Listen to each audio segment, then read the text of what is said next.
आता बघणार आहोत चंद्रपूर येथील बातमी। जलयुक्त शिवाराची कामे ही पावसाळ्यापूर्वी करणे अपेक्षित असल्याने यावर्षी जलयुक्त शिवाराच्या प्रलंबित कामाकरिता तात्काळ आराखडा सादर करावा अशा सूचना जिल्हाधिकारी विनय गौडा जीसी यांनी संबंधित यंत्रणेला दिल्या। जिल्हाधिकारी कार्यालयातील 20 कलमी सभागृह येथे झालेल्या या बैठकीला मुख्य कार्यकारी अधिकारी विवेक जॉन्सन, उपवन संरक्षक कुशाग्र पाठक, श्वेता बोड्डू, जिल्हा अधीक्षक कृषी अधिकारी शंकर तोटावार, ग्रामीण पाणी पुरवठा विभागाचे कार्यकारी अभियंता हर्ष बोहरे, मूलचे उपविभागीय अधिकारी विशाल कुमार मेश्राम यांच्यासह दूरदृश्य प्रणालीद्वारे जिल्ह्यातील सर्व उपविभागीय अधिकारी व तहसीलदार उपस्थित होते।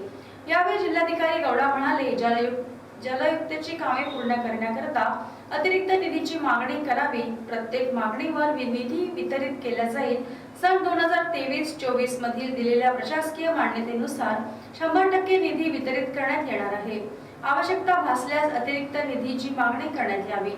जिल्हा नियोजन समिती मार्फत देण्यात येणाऱ्या जिल्हा वार्षिक योजनेच्या निधीसह विशेष निधीमधून मागणी प्रस्ताव सादर करावे।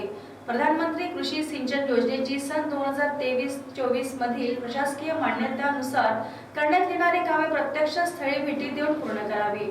प्रधानमंत्री कृषी सिंचन योजनेची कामे करताना कामाच्या आधारे निधी मागणी प्रस्ताव सादर करण्यापासून ते काम पूर्ण होईपर्यंतच्या कार्यपद्धतीची माहिती सर्वांना देण्यात यावी।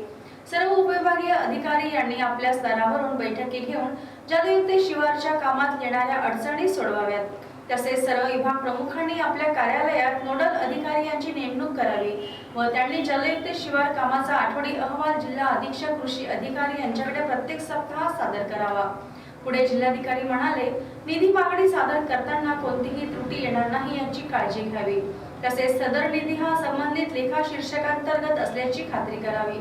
प्रशासकीय मान्यतेनुसार कामे पूर्ण करण्याची जबाबदारी संबंधित विभागाची असेल, त्यामुळे सर्वांनी आपल्या अधिकारांतर्गत सर्व कामे पूर्ण होतील याची काळजी घ्यावी, जेणेकरून चंद्रपूर जिल्ह्यातील जलयुक्त शिवाराच्या कामाचा वाढता आलेख विभागीय आयुक्त यांच्याकडे सादर करता येईल। कामे पूर्ण होताच त्यांची जिओ टॅगिंग सह इतर कागदपत्रांनुसार होणारी अंतिम प्रक्रिया तात्काळ पूर्ण करावी, अशा सूचना त्यांनी दिल्या।